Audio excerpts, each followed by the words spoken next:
Mr. President, Say it. The Supreme Court is back in session. They rejected today an appeal by Ghislaine Maxwell to overturn her conviction. That means her only chance of getting out of prison is a pardon from you. Is that something you're open to? Who are we talking about? Ghislaine Maxwell. I haven't heard the name in so long. I can say this, that I'd have to take a look at it. I would have to take a look. Did they reject that? She wanted to appeal her conviction. And what happened? They said that they were not going to hear her appeal. I see. Well, I'll take a look at it. I will speak to the DOJ. I wouldn't consider it or not consider it. I don't know anything about it. So, but I'll speak. I will speak to the DOJ. Why would she be a candidate for clemency, sir? I don't know. I mean, I'd have to speak to the DOJ. I'll look at it. I have a lot of people who have asked me for pardons. I call him Puff Daddy has asked me for a pardon. But she was convicted of child sex trafficking. Yeah, I mean, I'm going to have to take a look at it. I'd have to ask DOJ. The newly elected Democratic Congresswoman Adelita Grijalva was on the show just yesterday. Congressman, you saw that. And she thinks that there is a connection between the fact that there has been an unusual delay in her getting actually sworn in by the House Speaker and the Jeffrey Epstein files. Let me play just to remind people what she said.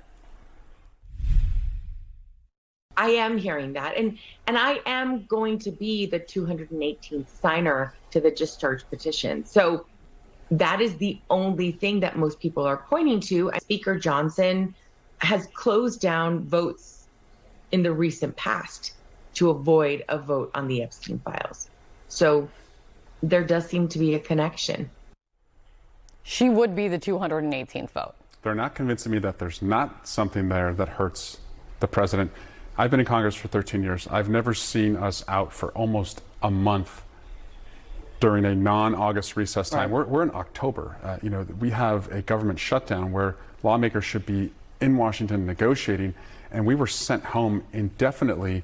You can only conclude that they don't want to vote where you know that you're going to have 350, probably 400 members of Congress who will vote for it. So he's just protecting those members from having to take that vote. But what are in the files that are worth keeping the government shut down, preventing negotiations? You would just conclude it. They're protecting Donald Trump. There's no other logical explanation.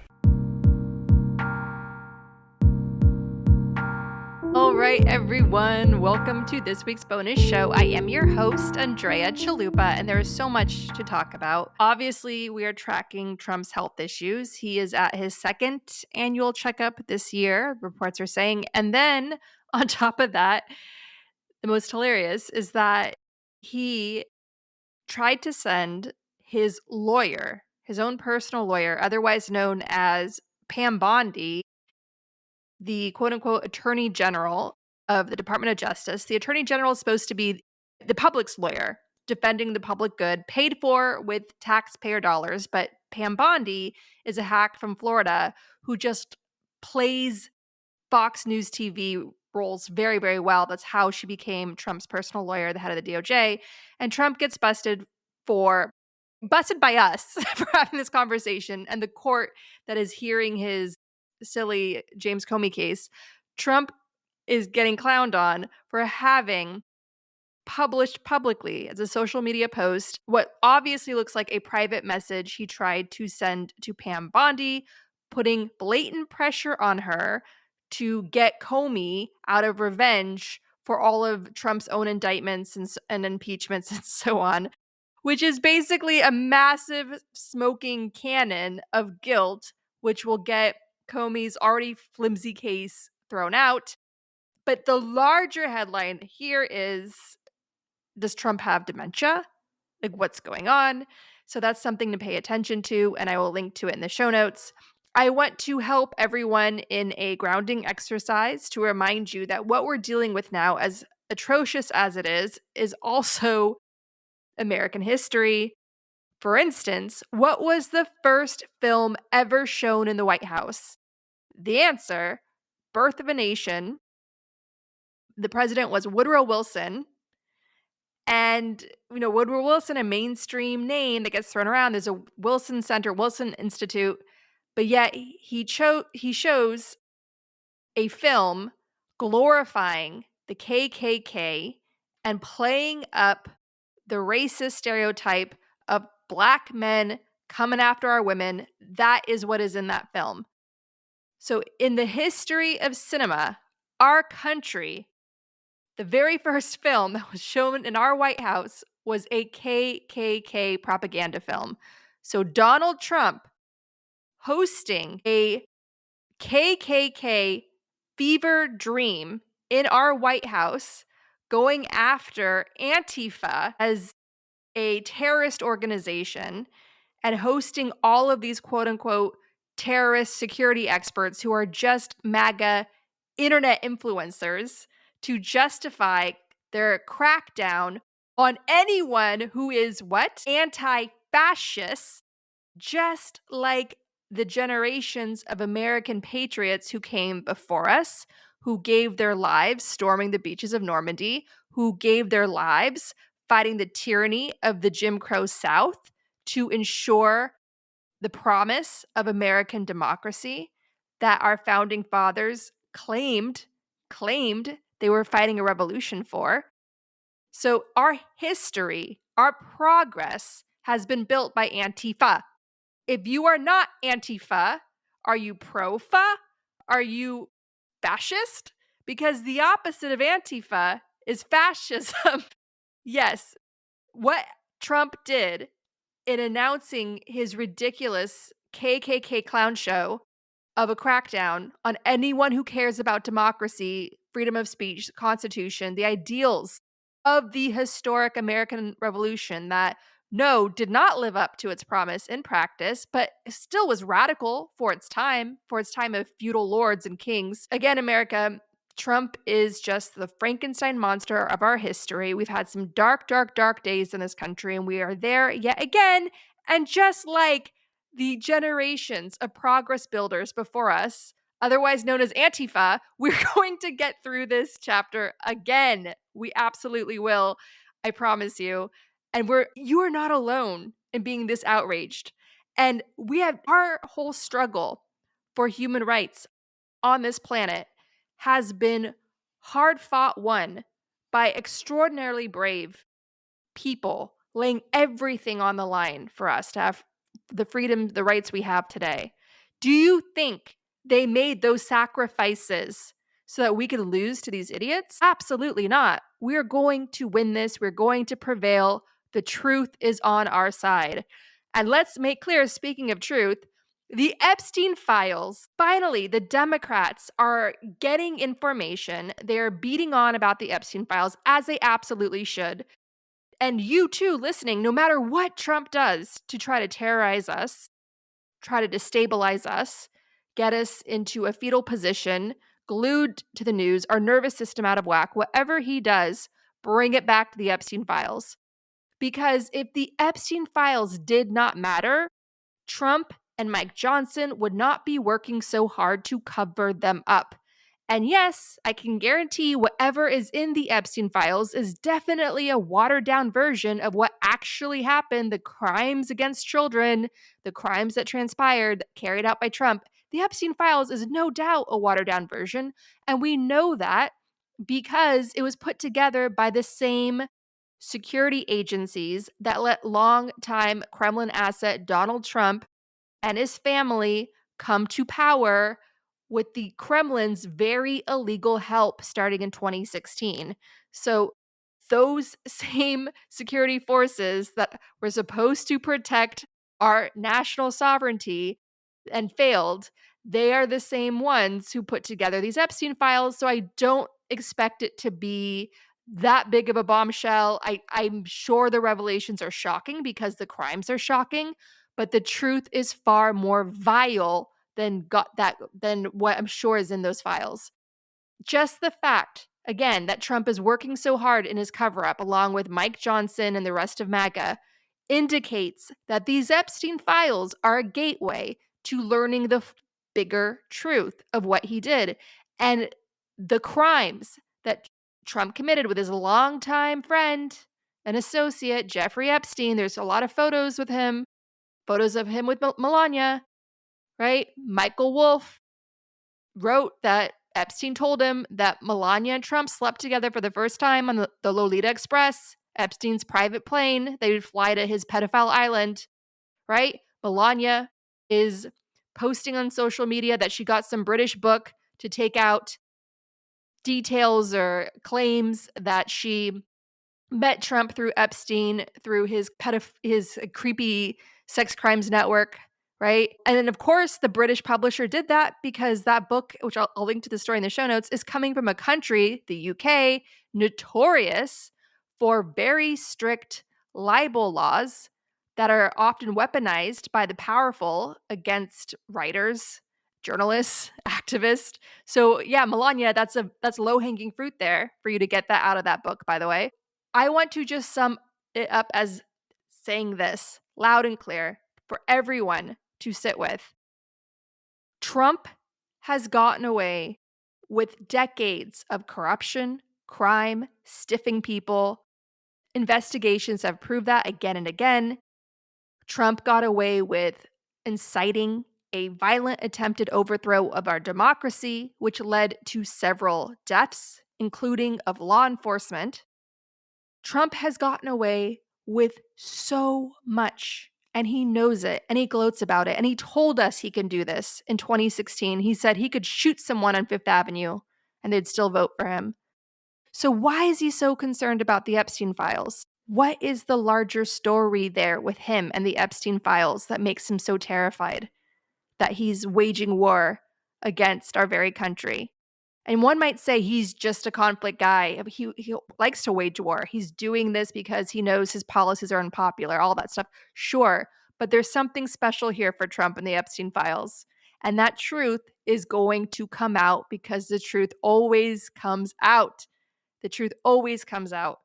And I think we all need to ask ourselves, what is it about this crime out of all the others that makes Trump seriously panicked? Because he is panicking. And they call him Teflon Don for a reason, but the Epstein Files really get under his skin. So keep banging on about it. Bannon called Epstein Trump's Achilles heel. So keep on, no matter what he tries to do to terrorize, to panic, to reclaim the narrative, all that nonsense. Just take it back to the Epstein Files. That is it. It is a unifying issue because what Jeffrey Epstein's elite ring of criminal impunity, what it represents is obviously the most heinous crime of all, rape of children.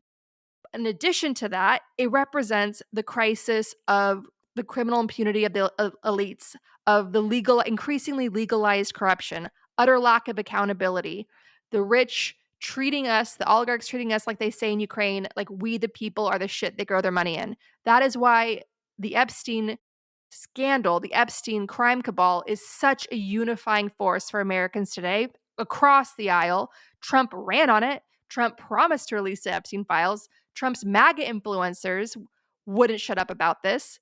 They were all ready. They were going after the Democrats, Clinton for being Epstein's friend and all that stuff. Like they were frothing at the mouth over this. And yet they're silent now. Some are even breaking away, right? Large Marge over in Georgia. So there are cracks here in the MAGA movement. And the Democrats finally getting information on it and just beating on about Epstein. It doesn't matter. Just go on and on and on because the Epstein Files corners him. All right, everyone. So in this week's bonus show, we're going to continue our conversation with the great Zerlina Maxwell, host of Mornings with Zerlina on SiriusXM's Progress Channel and author of The End of White Politics, How to Heal Our Liberal Divide. But first, for our Patreon community that keeps our show going, I have an exclusive development for you that I'm going to share just with you in our walled garden because it is funny and weird, and I need your input on it. So if you are somehow listening to this with ads and not listening to it through Patreon, which you absolutely can, I'll link to in the show notes how to do that. Head on over to Patreon because this conversation continues because we need to check in on something funny that just hit my inbox. All right. To everyone else, why aren't you on Gaslit Nation's Patreon? That is the place to be. It is your early warning system. We were right, and we paid the price for being early. So the rest of this bonus show, please stick around for that.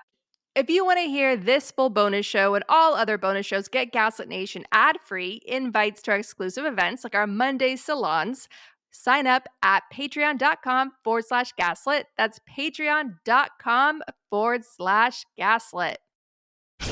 We're about to celebrate 250 years of the founding of this country, but in terms of us as a democracy, it's just from the civil rights movement, and that's getting chipped away. Like we're here because of the white rage freakout to civil rights.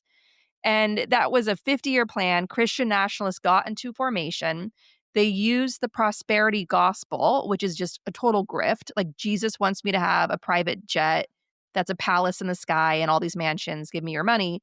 But they used that grift to rally around a lot of huge Republican donors to invest into Talking Points USA. Charlie Kirk was the third generation of leaders to work towards establishing America as a Christian nationalist dictatorship. They needed a strong man like Trump who is shameless and can manipulate the crowds to get their way into power. And just like Germany, we elected our fascism. And so this took 50 years. Generational thinking, generational building. Very clear, easy strategy. Use greed. Use greed. You want to be rich? You want to roll back regulations? You want to protect your, get more tax cuts? Come with us. And so what do you see as a viable proposition for the opposition, whatever that may be? And I'm not talking strictly like Democrats, independents, all that stuff. I'm talking about human beings, coalition building. What do you see as a viable 50-year strategy? What thoughts, if any, or what experts have you been talking to on your show that give voice to that? Well, it's not, I don't even have to ask the experts. I mean, I do have them on my show, of course. But I think that what I put forward in my book, The End of White Politics, and again, I think it came out a little too early. It came out in 2020 in the middle of COVID. And I think back to the things I wrote in that book, and I realized that so much of it is relevant to this moment. So it's not even like red team, blue team. It's the best person to represent their community. That's what this whole government was supposed to be in the first place anyway. And so what we need in opposition to this white supremacist movement to build a Christian nationalist nation is we need America, and that's people from all backgrounds, to run for office. We need them to be involved, whether that's being the candidate, engaging in the campaign, engaging locally in the community. They need to all step up. We need to coalition build, but also that includes stepping forward yourself and saying, well, I don't have any experience. Donald Trump doesn't either. So your imposter syndrome should have been cured. Like, it's cured, okay? I mean, and also Pete Hegseth, cured imposter syndrome, cured. I am never, ever going to have that again. It's cured. But everyone needs to think about the person in their life that they know or in their community that should be representing them. Everybody can think of one name right now. And I think that that's what we need to start doing. Now, there needs to be a generational shift in the Democratic Party. This is no shade to any of the people who have been there, who've been putting in the work for decades. But there needs to be a generational shift.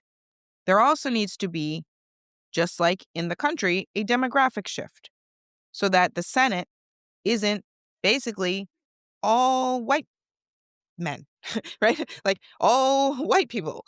And now we are seeing that slowly start to take shape, right? You have 2 Black women in the Senate right now, Angela Alsobrooks and Lisa Blunt Rochester from Delaware and from Maryland.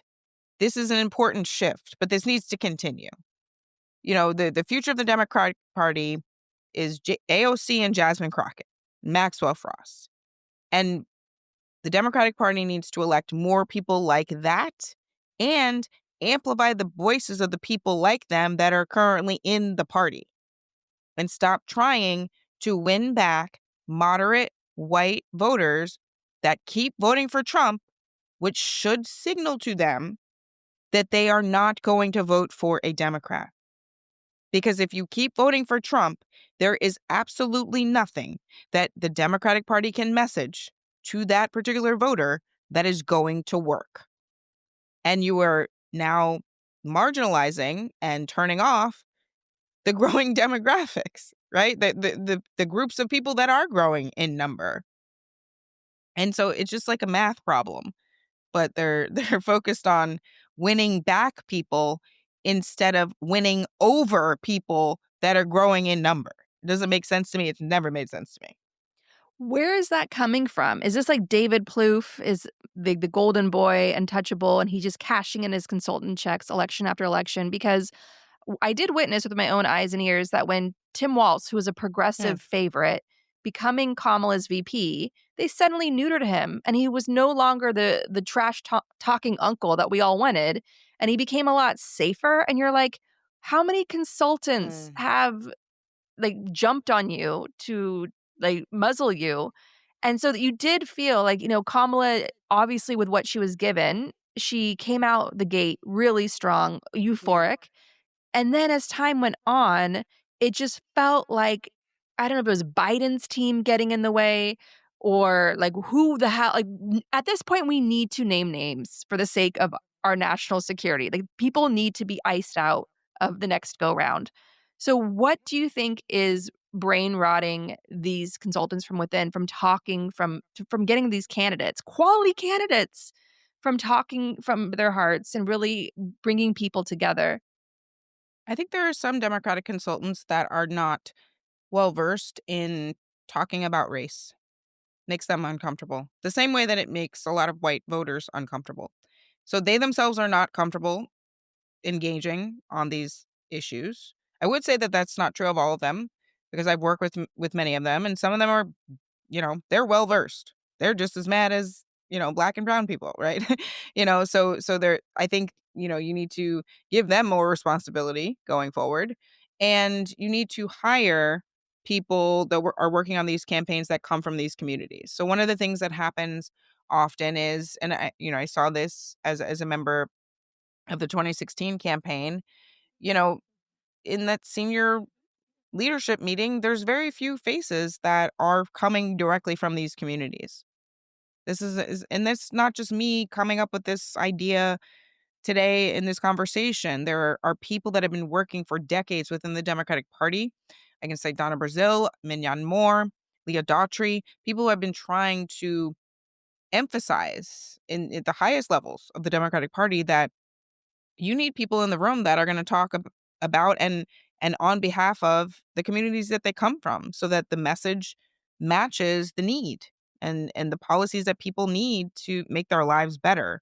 And so I really think that the inability to be uncomfortable when you're talking about race and gender, and the idea that that is, quote, identity politics, and that somehow identity politics is what Democrats are doing wrong, instead of Republicans are doing identity politics too. It's just that they are leaning into white identity politics.